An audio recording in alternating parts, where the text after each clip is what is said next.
Hey guys, and welcome back to Megajordinary. So today's case is a case from 2008. It is still to this current day unsolved. And like always, before we begin, we want to give our usual disclaimer. All of the information that we are going to be discussing in this case is information that we have found through various sources readily available online for the masses. The opinions and facts stated in this video are not those of our own. We are simply just covering this case in order to raise awareness for the missing person in the event that hopefully there is some justice served and answers for the missing person in this case. So this video is just for educational purposes. Now let's get into today's case. So today's case is the disappearance of Irish teenager Amy Fitzpatrick, who vanished from Malaga in Spain in 2008 on New Year's Day. Amy was born on the 7th of February 1992, making her just 15 years old when she went missing.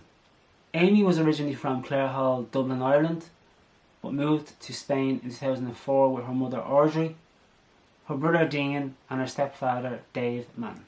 Amy and Dean were full siblings. They shared the same biological parents, mother Audrey and dad Christopher Fitzpatrick. Christopher and Audrey were married at one point, but ultimately had to divorce because the marriage broke down.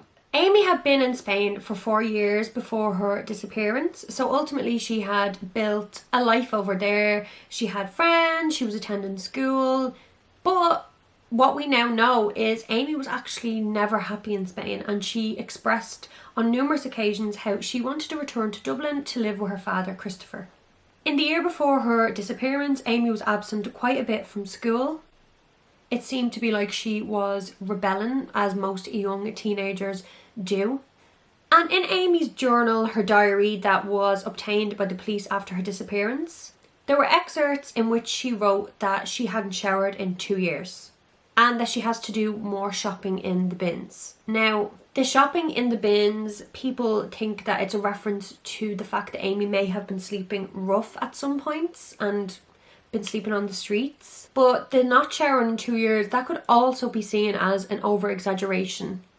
And by saying she hasn't showered in 2 years, she could really mean that she hadn't showered in a while, like be that a few hours, 2 days, etc. Because being from Ireland, this is a very common term to use just in general, being like, I haven't seen you in years, meaning I haven't seen you in like a couple of weeks, months, etc. It's an exaggerated phrase that is commonly used every day. So let's get into the night in question. Christmas 2007, Amy was meant to return to Ireland to spend the Christmas with her father, and that fell through for unknown reasons, so it was rescheduled to the February, which would have been when Amy was turning 16. It was just postponed for another 2 months, but Amy was said to have been absolutely devastated that she couldn't get home for Christmas. And so on New Year's Day, Amy's best friend Ashley Rose had asked Amy to accompany her babysitting her younger brother in Ashley Rose's home. Now, Amy's home was just a short distance away from Ashley's in Mijas Costa in Malaga. Ashley said that Amy had left her home at around 10 p.m. and normally the walk from Ashley's house to Amy's house would have taken Amy 10 minutes. She normally took a little dirt road, which would cut time off her journey. But according to Amy's mother Audrey, Amy never returned home that night, or at all.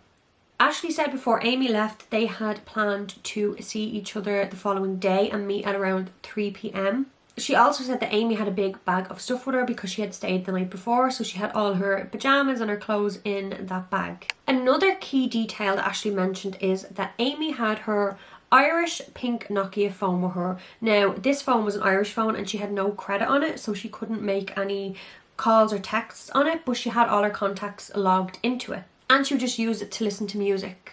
Ashley also claimed that Amy wanted to stay the night of New Year's Day again, but Ashley's mother said she better go home because she already said the night before and the day that was in it, etc.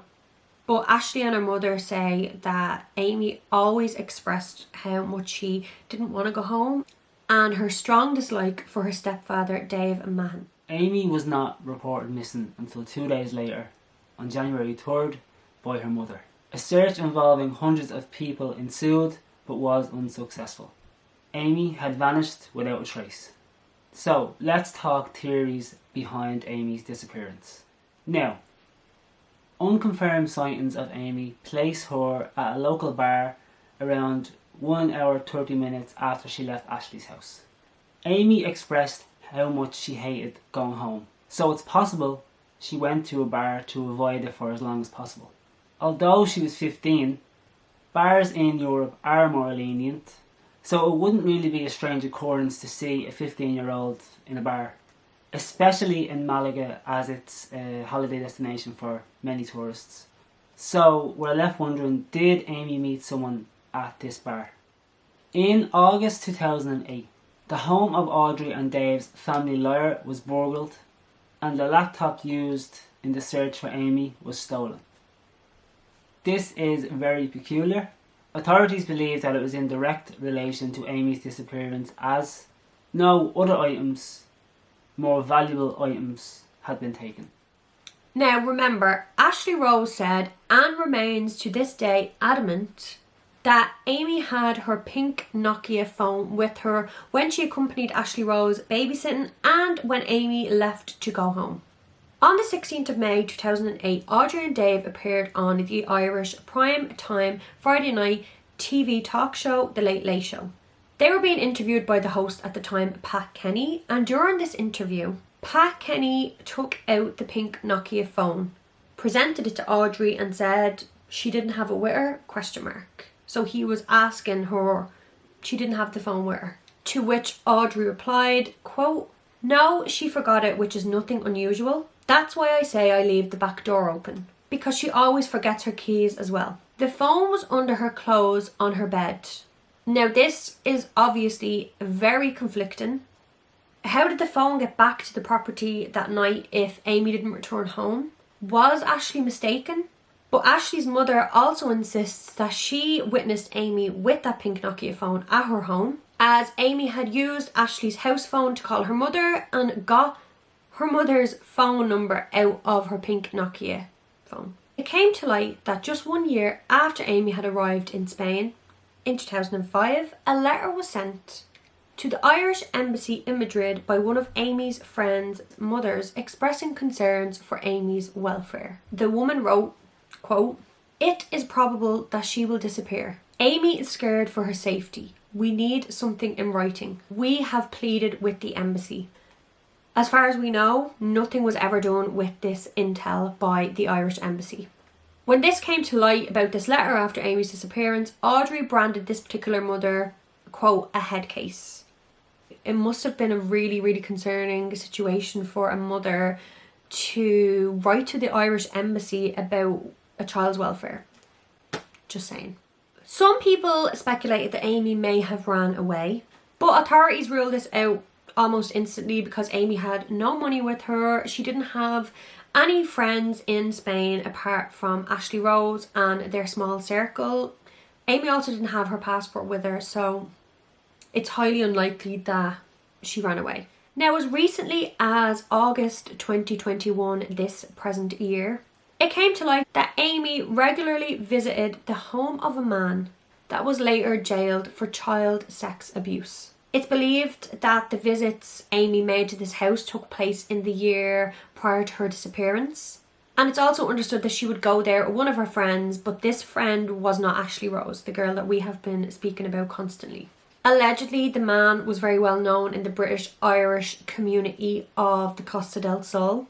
Amy's father and Amy's aunt, Christine Kenny, are urging the Irish government to investigate this man in relation to Amy's disappearance. Audrey has worked with private investigators since 2008, allegedly the same PIs that worked with the McCanns.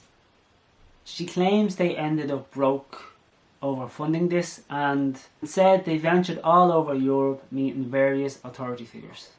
In May 2012, Audrey and Dave claimed to have received information via Facebook that Amy had been murdered by a man named Eric Lucky Wilson. Allegedly, he was overheard discussing this with an unknown person at a bar. Eric Wilson is currently in prison in Spain for the murder of Daniel Smith in a shooting back in June 2010 in a bar. Eric was said to have been harassing a young woman and Daniel intervened. Apparently, this woman in question was one of Amy's friends. The family had requested that the land and property that Eric was renting at the time to be searched.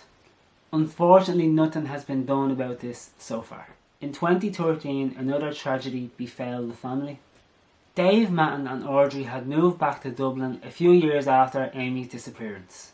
Dean went with them, and in May 2013, Dean Fitzpatrick was brutally stabbed to death by his stepfather Dave Matton after a row broke out over a water bottle at Dave Matton's flat at Brunel Square in Malahide, Dublin. Dean Fitzpatrick was just 23 years old at the time of his murder. Dave tried to claim in court that Dean was suicidal and had stabbed himself. In 2016, Dave Matton was charged with manslaughter and sentenced to 7 years imprisonment. He only served 5 years, however, and was released from prison on the 27th of July 2021. Since Dave was released from prison, he has since been charged with the assault of his 70-year-old neighbour. And shockingly, after Dave had murdered Dean, Audrey's son, Audrey married Dave just before he was sentenced and sent to prison. She is constantly seen supporting Dave, holding his hand while they are going into court, etc. And it's absolutely insane that she would support somebody who took her own child's life. But, yeah. Now, recently, witnesses have come forward claiming to have seen Amy at the bar that night, as we previously mentioned, with a blonde man who had an Irish accent. And some people believe that Dean actually had evidence in regards to his sister's disappearance that he was going to bring forward to the police before his death. This is unconfirmed, but it's just speculative at this stage, so we don't actually know, and we will never know now. That is just total speculation. We don't know if there's any truth behind it whatsoever. So, at the time of this recording, Amy has been missing for 13 years, 10 months and 8 days. Amy's current age would be 28 years old.